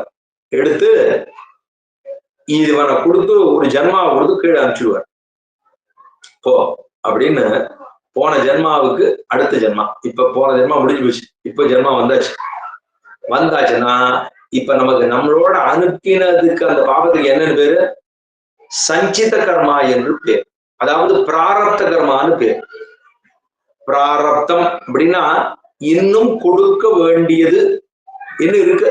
அந்த அதை அனுபவிக்க தொடங்குவதற்கு முன்பாக இருக்கக்கூடிய பாவங்கள் தனியா ஒண்ணு இருக்கு. இப்ப எப்படி வச்சுக்கலாமா? ஒண்ணு பிக்சட் டெபாசிட், இன்னொன்னு சேவிங்ஸ் பேங்க் அக்கௌண்ட், ரெண்டு வச்சுக்கலாமா? நிறைய பணம் இருக்குன்னா அது பிக்சட் டெபாசிட்ல இருக்கு. அப்ப என்ன பண்ணுவோம், அதுல வர்ற இன்ட்ரெஸ்ட் என்ன பண்ணுவோம், என்னோட சேவிங்ஸ் பேங்க் அக்கௌண்ட்ல போட்டுருங்கன்னு சொல்லிடுவோம். சொல்லிட்டா அது நமக்கு அப்பப்ப வேணுங்கிறதுக்கு எல்லாம் உபயோகப்படுத்திக்கலாம். அப்ப அந்த பணத்தை எடுத்து அது அப்படியே இருக்கு, அதை டச் பண்ணல, அதுல இருந்து எடுத்து அதுல வர்ற இன்ட்ரெஸ்ட் கூட இங்க. இப்ப இது மாதிரி கிட்டத்தட்ட புரியறதுக்காக சொன்னேன். இப்படித்தான் பண்றா பிக்சட் டெபாசிட் வச்சிருக்காரு அப்படிலாம் சொல்ல வேண்டாம், புரியறதுக்காக சொன்னேன். அது திட்டாந்தத்தை மறந்துடணும். இப்ப அதுல இருந்து எடுத்து கொஞ்சமா எடுத்து ஒரு ஜென்மா வந்தோம். வந்துட்டு நன்னா ஒரு ஆச்சாரியனை பத்தினும் நன்னா வளர்ந்தோம். தெரியன் பாலகனாய், அதாவது வேதநூல் ஆயம் 100 மனுஷர்தாம் புகுவரையிலும் பாதியும் உறங்கி போகும் நின்னதில் 15 ஆண்டு வேதை பாலகனதாகும் பிணிபசி மூப்பு துன்பம் அதலால் பெற வேண்டேன் அரங்கமான கருளானேன்னு தொடர்புடைய ஆழ்வார் பேரை பாலகன் அதாகும் பிணிபசி மூப்பு துன்பம் அப்படின்னு வேத சொல்றது 100 வயசு என்ன. அதுக்கப்புறம் இவன் பிறகுறான் ஜரா ஒண்ணு அஸ்தி ஜாயதே பிரணவதே விபத்ததே விபக்ஷியதே வினச்சதின்னு ஷட்பாவ விகாரங்களுக்கு உட்பட்டு வளர்றான், சின்னதா இருக்கு, இருக்கான்னா, பிறந்தான்னா, வளர்ந்தான்னா, இன்னும் பெருசானா மூப்பு நொடி போய் புடா முடிஞ்சு போச்சு. அப்படின்னா அதுக்கப்புறம் வினச்சதியும் முடிஞ்ச போச்சு, ஜென்மா முடிஞ்சு போச்சு. இப்ப அந்த சஞ்சித கர்மாவிலேருந்து கொஞ்சம் பாவம் போயிருக்கு. போயிடுதுன்னா என்ன பண்ணணும், இந்த பிராரத்த கர்மாவில இருக்கிற போதேவே பகவானை உபாசனம் பண்ணி ஒரு ஆச்சாரியரை பத்தி எம்பெருமானை பத்தி தெரிந்து கொண்டு அவரிடத்துல உண்மையான சரணாகதியை அனுஷ்டித்து எம்பெருமான போய் சேர்றதுதானே சாமர்த்தியம். அத்தை விட்டுட்டோ இல்ல நான் அதுல இருக்கிறது இன்னும் 1 கிலோ இருக்கோ இல்லையோ, அதுல 100 கிராம் தான் இந்த ஜென்மா முடிஞ்சிருக்கு, இன்னும் ஒரு 900 கிராமையும் நான் கழிச்சுட்டு தான் வருவேனோ 9 ஜென்மா காத்திருக்கணும். 9 ஜென்மா காத்திருக்கிறது கூட டெஃபினட் கிடையாது. இவன் பிறந்து அதுல அவன் நிறைய பாபத்தை பண்ணான்னா திரும்ப அந்த 900 திரும்ப ஆட் ஆயிடும். அதுல ஆடாச்சுன்னா எண்ணி முடியுது. இது இந்த ஒரு சின்னதா ஒரு ஓனானோ ஏதோ ஒண்ணு பள்ளியோ கீழே கிணத்துக்குள்ள விழுந்துருது, பாடி நிலத்துக்குள்ள விழுந்துருச்சுன்னா அது ஏறி மேல வரும்போது தடாரம் சரி கீழே விழுந்துடும். அதுக்கு இப்படி இருக்கா, ஸ்டீப்பா இருக்கா, ஏற முடியாது. இப்படி ஏறும் தடாரம் விடும், ஏறும் 1 அடி போகும் கீழே விடும், இன்னொரு 1.5 அடி போகும் திரும்ப கீழே விடும், 2 அடி போகும் கீழே விடும். இப்படியே போச்சுன்னா 4 பேர் எண்ணிக்கை ஏறுறது, ஏறி வரவே முடியாது. அதலபாதாளம். அதுதான் வினை. எந்த வினை? பண்டைவல் வினை, அனாதிகாலமாக பண்ணினதான வினை. அந்த வினை கர்மாவிலே பிராரப்தம் என்னும் சஞ்சிதம் என்னும் 2, அதை தவிர விஷயாந்தர பிராவண்யத்தாலே ஏற்படுகிறதான பாவங்கள். விஷயாந்தர பிராவண்யம்னா இந்த ஐஸ்வர்யாத்தியா இருக்கும்னு வச்சுக்கோங்க, பணமே பிரதானம், காசேதான் பகவான் அப்படின்னு சொல்லிக்கொண்டு சுவாமி அதுல வேற ஆறாரோ போட்டிருக்காளே அது என்ன கடவுளா அப்படின்னு நமக்கு பார்த்தா தெரியும். இத போய் நம்ம சொல்றோமே இதுக்குள்ள என்ன இருக்கா அப்படின்னு நமக்கு தோணும். இந்த காசுங்கிறது நமக்கு வேணும், எல்லாருக்கும் வேணும். யாருக்கும் ஒருத்தருக்கும் காசு வேண்டாங்கிறது ஒண்ணு, யாருக்கும் மனது மாற்றமோ இல்ல முடியாதுங்கிறதோ இல்லைங்கிறதோ அதெல்லாம் எல்லாருக்கும் இல்லைன்னா கட்டதான் வரும். அதைத்தான் வேணும்தான். ஆனால் அதுவே பிரதானமாக பின்னே சென்று கொண்டிருந்தால் அதனுடைய விளைவு நிறைய வர என்ன ஆகும், எப்படி இதை காவந்து பண்றதுன்னு நமக்கே தெரியாது. தூக்கம் வராது, முதல்ல பசி எடுக்காது. பணங்காசு நிறைய வச்சுட்டு இருந்தா அவனுக்கு உடம்பு ஒரு வியாதி இருக்கும், அவனுக்கு பிபி இருக்கும், சுகர் இருக்கும், இல்லாத வியாதி எல்லாம் வரும். படபடப்பு இருக்கும், பிபி இருக்கும், சுகர் இருக்கும், போச்சா எல்லாம் முடிஞ்சு போச்சு. பிபி சுகர் இவ்வளவு இருந்ததுன்னா அதுக்கப்புறம் வேற என்ன வேணும் இருக்கு, வேற ஒண்ணும் இல்லை, மத்த எல்லாம் தானா வந்துடும். இந்த சக்கரை வியாதி மட்டும் இருந்ததுன்னா மத்த எல்லாம் கூடவே வந்துடும். அதெல்லாம் காம்ப்ளிமெண்ட், அதாவது டிஸ்கவுண்ட், ஃப்ரீ. அது ஃப்ரீயா அதெல்லாம் வந்துடும். இந்த சுகர் இருந்ததுன்னா மிச்சம் எல்லாம் 2 சேர்ந்து வந்துடணும். அதுல ஒன்றும் குறைவே கிடையாது. உப்பு அதாவது ஒன்றும் பிபி ஒண்ணு, சுகர் ப்ரெஷர் ஒண்ணு, இது ஒண்ணு அப்படின்னு பார்த்தோம்னா இது கூடவே வந்துடும் எல்லாம் இதோட சேர்ந்து. இது சுவாமி இது வாங்கியிருக்கோ இல்லையோ, இதோட உங்களுக்கு சேர்த்து இது கொடுக்குறோம் அப்படின்னு சொன்னா திரும்ப வாங்க வருவாடு இல்லையோ. இப்போ நம்ம இதை வச்சிருந்தோம்னா கூடவே அதெல்லாமும் வந்துடும். இணைப்பு அப்படின்னு இணைப்போட கொடுத்துருவா. அப்படி நமக்கு விஷயாந்தர பிராவண்யத்தால ஏற்படக்கூடிய பாவங்கள். இதுல முக்கியமா சொல்லணும்னா சூர்பனகையை சொல்றா. சூர்பனக பகவானை போய் ராமனை போய் சேரணும்னு நினைச்சாலே எப்படி நினைச்சா, வழியல்லாத வழியிலே சென்று எம்பெருமானை அடைய வேண்டும் என்று ஆசைப்பட்டாள். வழியல்லாத வழி, நேரடியா போய் பெருமாளை போய் ராமாயண கல்யாணம் பண்ணிக்கோ அப்படின்ட்டா. அதுக்கு ஏற்பட்டதான பாவம். அதே போல பிரதமாவதி ஆழ்வார் இங்க சொல்றதை கேட்டோம்னா, பிரதமாவதின்னு பகவானை போய் சேர வேண்டும் அப்படின்னு நினைத்தா அதுவே பாவம். எனக்கு ஆழ்வாரத்தான் போய் சேரணும், பகவானை சேரவா வேண்டாங்கிறாருங்க. இப்ப ஆழ்வார் எவ்வளவு உயர்ந்தவர், ஆழ்வாருடைய அவதார சிலை எத்தனை உயர்ந்தது, அங்க இருக்கக்கூடியதான தாமிரபரணி எத்தனை உயர்ந்தது, அங்க இருக்கக்கூடிய புளியமரம் எத்தனை உயர்ந்தது அப்படின்னா அங்க போய் நாம் அங்கே தாமிரபரணியிலே தீர்த்தமாடி அந்த எம்பெருமானை அங்க சேவித்து அவரை பத்தி சேவித்து அவருடைய அந்த மதுரவியலை சேவித்து அப்படி பண்ணோம்னா நமக்கு அனாதிகால பாவங்கள் எல்லாம் போகிறது. காரிமாரப்பிரான் பண்டவல் வினை. பாருங்க, காரிமாரப்பிரான் பண்டவல் வினை. இந்த காரிமாரப்பிரானை சேவித்தால் நமக்கு பண்டை வல்வினை எல்லாம் போகிறது. பகவானை சேவிச்சான்னு சொல்லலைங்க, காரிமாரப்பிரான் பண்டவல் வினை. அந்த பண்டை வல்வினையை போக்குகிறவராறு காரிமாரப்பிரான் பண்றோம். அதனாலதான் இதுக்கு பிராயசித்தமே கிடையாது, வேண்டவே வேண்டாம். அதே போல அனுபவிச்சும் போக்க முடியாது. பாவங்கள்லாம் பண்ட வல்வினைங்கிறது என்னன்னா, வல்வினைன்னா அதுக்கு என்ன தெரியுமா அர்த்தம்? இதை அனுபவிச்சும் போக முடியாதான், அது பிராயசித்தமும் கிடையாது. அப்ப இந்த ரெண்டு பாவங்களை யார் போக்குறா? காரிமாரப்பிரான் போக்குறார். அப்படின்னா அந்த ஆழ்வார் எவ்வளவு உயர்ந்தவர். பாட்சி அருளினான். அந்த பாட்சி அருளினான்னா நசிப்பித்து கொடுத்தார். தீயினில் தூஷாகும் செப்பு, திருப்பாறு பார்த்தோம். தீயினில் தூஷாகும் செப்புன்னா தாமோதரனை செப்பினால். தாமோதரன் அப்படிங்கிற திருநாமம் பகவானை, அந்த தாமோதரனை மாயனை மன்று விடவதறி மைந்தனை துயபரணியில் முனைத்தருவனை ஆயர் குலத்தில் தோன்றும் மணி விளக்கை தாயக்குடல் விளக்கம் செய்த தாமோதரனை தூயோமாய் வந்து நாம் தூமலர் தூவித்தொழுது வாயினால் வாடி மனதினால் சிந்திக்க புயவழி முழுதவான் நிலவும் தீயினில் தூஷாகும் செப்பு. சொன்னமா இல்லையா? பகவானை சேருவதற்கு முன்பாக இருந்த பாவங்கள், பகவானை அனுபவிக்க ஆரம்பித்ததற்கு பிற்பாக தெரிந்தோ தெரியாமலோ செய்கின்ற பாவங்கள், இது எல்லாமே அது தெரிஞ்சுக்கிறதுக்கு முன்னாடி தெரிஞ்சதுக்கு அப்புறம் அப்படி இருக்கக்கூடிய பாவங்கள்லாம் போகும். அங்க தாமோதரனை செப்பினார். இங்கே காரிமாரப்பிரானை சேவித்தாலே நம்முடைய பாவங்கள்லாம் நசித்து போகிறது. தீயினல் தூஷாகும் போறது. ஆழ்வார் பெரியாழ்வாருடைய பாசனம், சும்மனாதே கைவிட்டோடி தூர்கள் பாய்ந்தனவேன்னு சேவித்தார்கள். சும்மனாதே கைவிட்டோடி தூர்கள் பாய்ந்தன. இந்த பாவங்கள்லாம் நசிப்பித்து போயிட்டு பக்கத்திலே இல்ல அப்படின்னு சொன்னார்கள் அங்கே. அது மாதிரி உருமாய்ந்து போகும்படி பண்ணினார் ஆழ்வார். பாற்றி அருளினான். என்னதொட்டம் எழுமையும் எம்பிரான் நின்னதன் புகழ் ஏத்தவருளினான். உண்ணமாட திருக்குறுகூர் நம்பி பண்டவல் வினை. அதாவது இன்னதொட்டம் அடுத்த பாசுரம். அதாவது காரியம் கண்டுகொண்டென்னை காரிமாரப்பிரான் பண்டை வல்வினை பாற்றி அருளினான். பாற்றி அருளினான் அப்படின்னா நசிப்பிக்கிறது ஒண்ணும், நசிப்பித்து அருள் பண்ணுவது ஒண்ணு. எப்படி? யாருக்கோ அடிபட்டு விடுதுன்னு வச்சுக்கோம், எங்கேயோ அடிபட்டு விடுதுன்னா என்ன பண்ணுவோம்? முதல்ல அடிபட்டுதுன்னு இதுக்குத்தான் சொன்னேன், ஏன் போனியா வந்தியா அப்படின்னு அவளை 2 அடி அடிச்சோம்னா அது ஏற்கனவே பயந்து போய் கிடக்கு. அதுல வேற இன்னும் 2 அடி போட்டா அப்ப அவர்களை ஒண்ணு சரியா சரி அப்படின்னு ஆசுவாசப்பட்டது.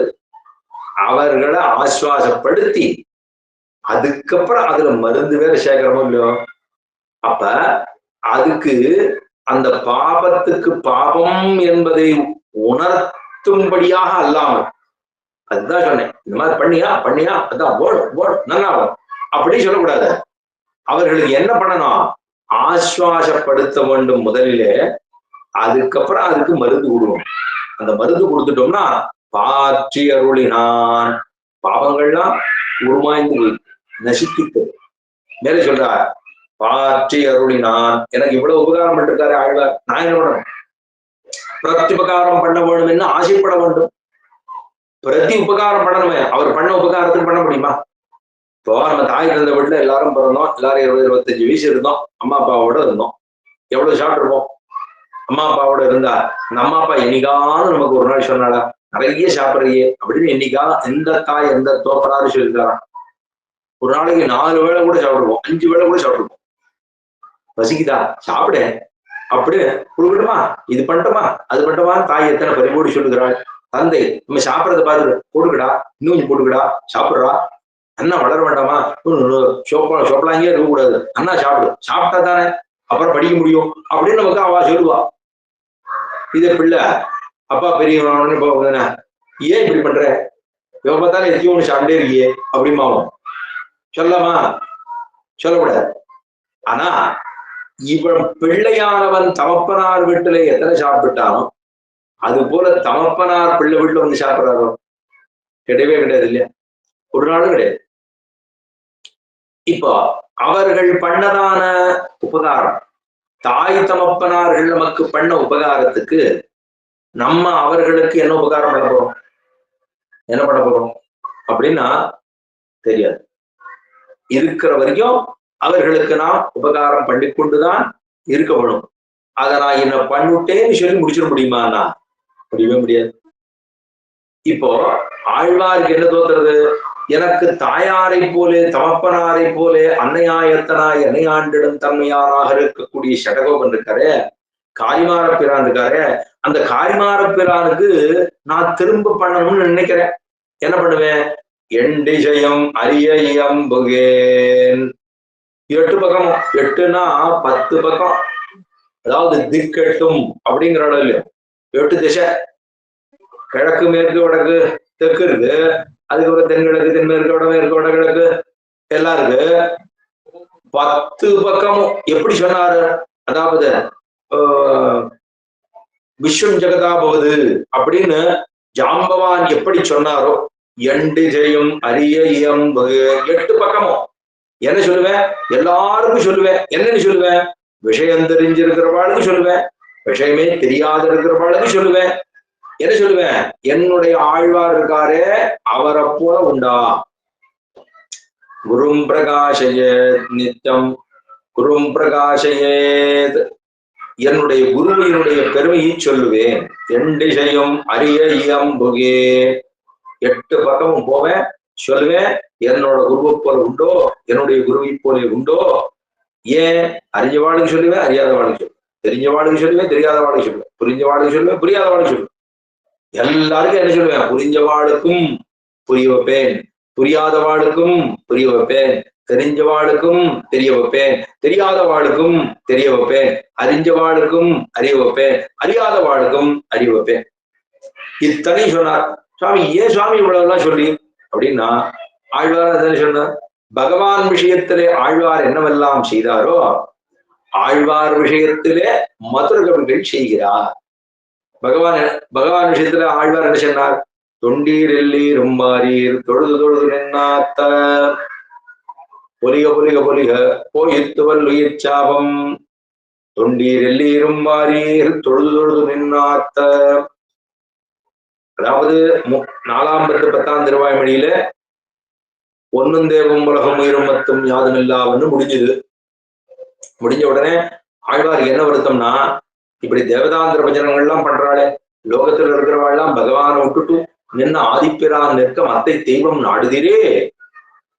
ஆழ்வார் ஆதிநாத பெருமாள் நிற்கிறாரே, ஆதிநாத பிரான் பெருமாள் நிற்கிறார், நின்ன ஆதிப்பிரான். ஆதிப்பிரான் பெருமாள் இவர்தான் ஆதி பிரான், உபகாரகன் ஆதி. அதாவது உபகாரம் பண்றதுலயும் இவர்தான் ஆதி, இந்த உலகத்துக்கும் அவர்தான் ஆதி, பிரபஞ்சத்துக்கே அவர்தான் ஆதி. ஆதிநாராயணஸ்ய சொல்லமா இல்லையா? இப்ப அவ்வளவு ஆதி. அந்த ஆதியாக இருக்கக்கூடிய எம்பெருமான்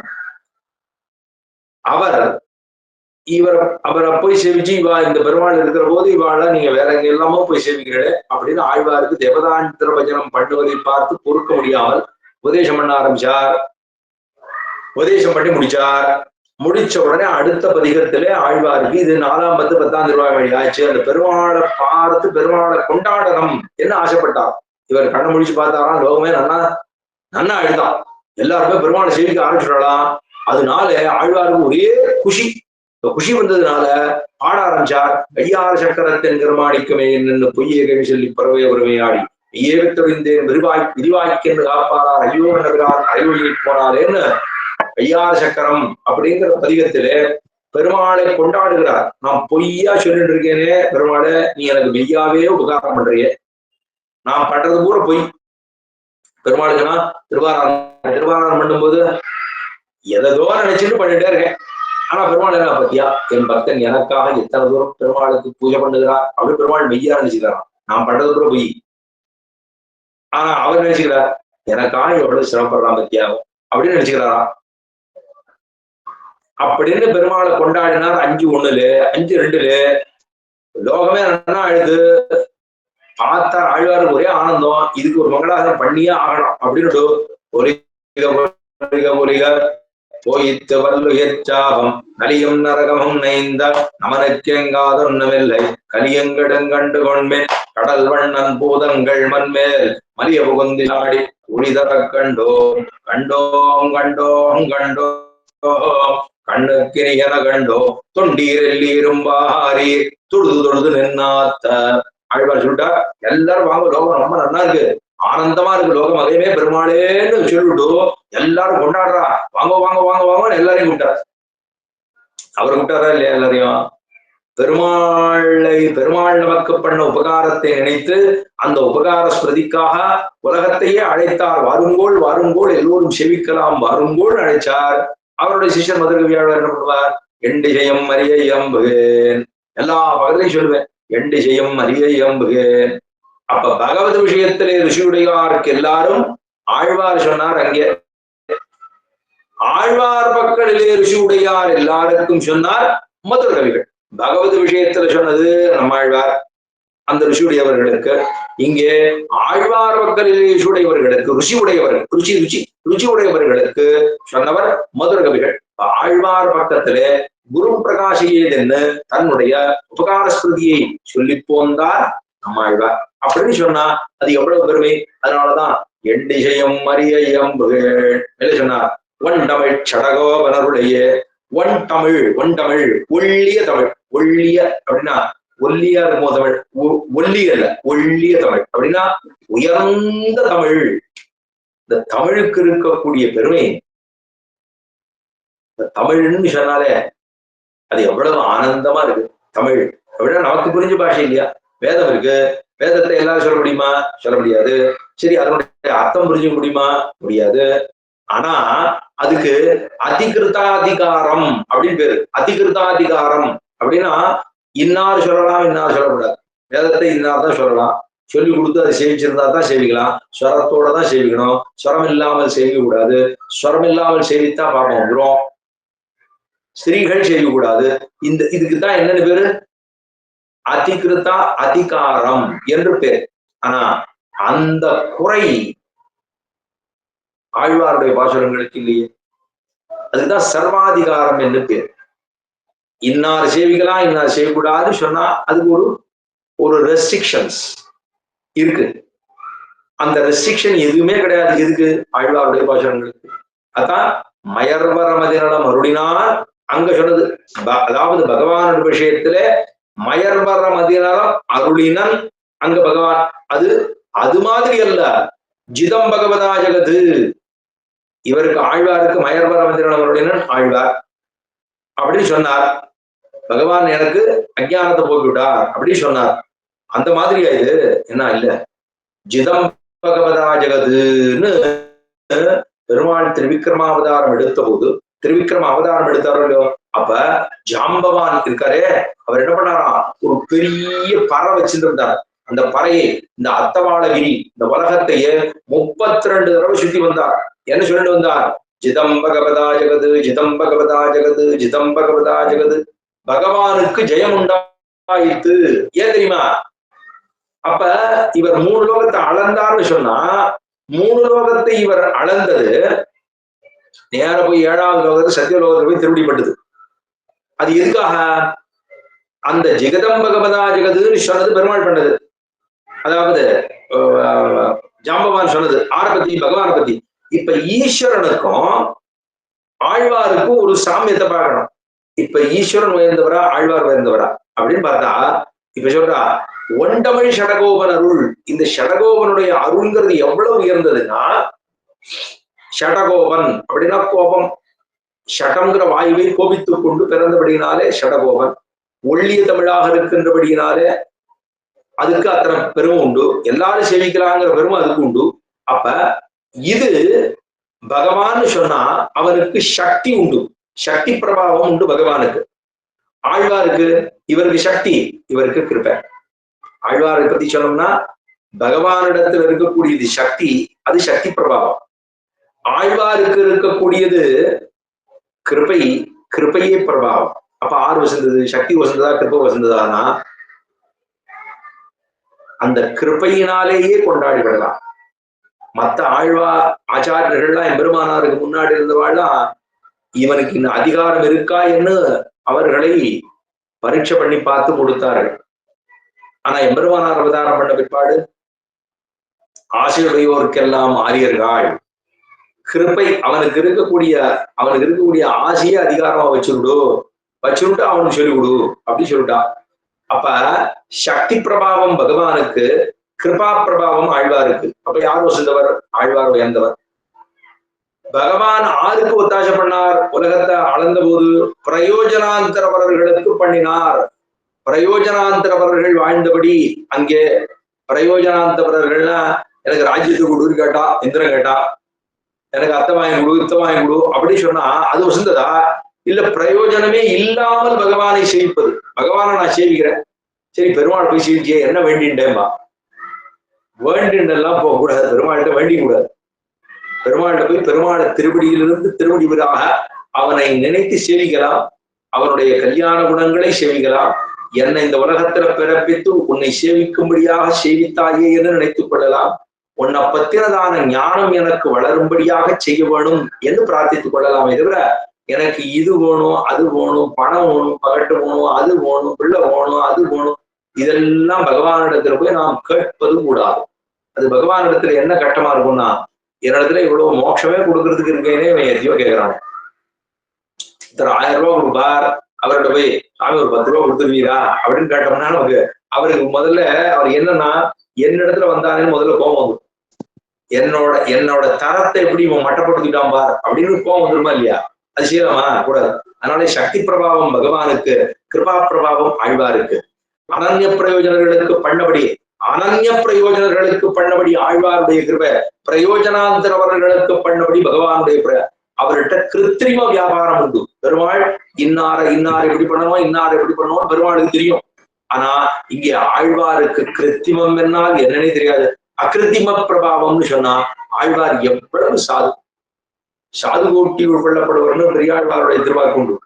அப்ப எவ்வளவுன்னா அகிருத்திரிம வியாபாரம். இவர் ஆழ்வார் பார்த்தாரு, இவர்கிட்ட என்ன தோஷம் இருக்கு, எது தோஷம் இருக்கு ஒண்ணுமே பார்க்கலையே. பார்க்காமல் மதுர கவிகளிடத்திலே அத்தனை கிருபையை பொழிந்தவர் என்னும் ஆழ்வார். ஒண்டமிழ் ஷடகோபனருளையே, ஒண்டமிழ்னா ஒள்ளிய தமிழ். அதுக்கு இந்த அருளை, இந்த ஆழ்வாருடைய கிருபையை பெறுவதற்கு எத்தனை தூரம் அந்த மதுரகவி ஆழ்வார் தானும் பாரித்தார். என்னுடைய ஆழ்வாரே நமக்கு எல்லாம், எனக்கு ஈஸ்வரன் உயர்ந்தவன் என்பது இல்லை, எனக்கு மேலே கிருபையை பொழிந்த ஆழ்வாரே, என் மேலே கருணையை சொன்ன ஆழ்வாரே, எனக்கு ஞானத்தை பொழிந்த ஆழ்வாரே, என்னுடைய மயற்பத மதிநலத்தை போக்கினதான ஆழ்வாரே, மயர்வர மதிநலத்தை கொடுத்த ஆழ்வார் இவர் தான். அப்படிங்கிறதான் இப்பாசுரத்தாலே ஆனந்தமாக கொண்டாடுகிறார். ஒண்டமிழ் ஷடகோபனருடைய கண்டு கொண்டென்னை காரிமாற பிரான் கண்டவல் வினை பாத்தி அருளினான் எண்டிசையும் மரிய இயம்புகேன் ஒண்டமிழ் ஷடகோபனருளையே என்று பாசுரத்தை முடிகிறார். அப்படி சொன்னதான் மதுர கவிகளினுடைய திருவடிகளுக்கு பல்லாண்டு வாழிக்கொண்டு, ஆழ்வாருடைய திருவடிகளுக்கு பல்லாண்டு வாழிக்கொண்டு அமைகிறேன். ஸ்ரீமதே ரமஜாமாத்ரு முனீந்திராய மகாத்மனே ஸ்ரீ ரங்கவாசினே குயாது நித்யஸ்ரீ.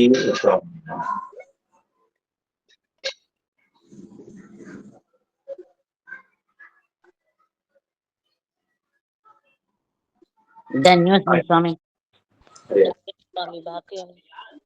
ಅಡಿಯನ್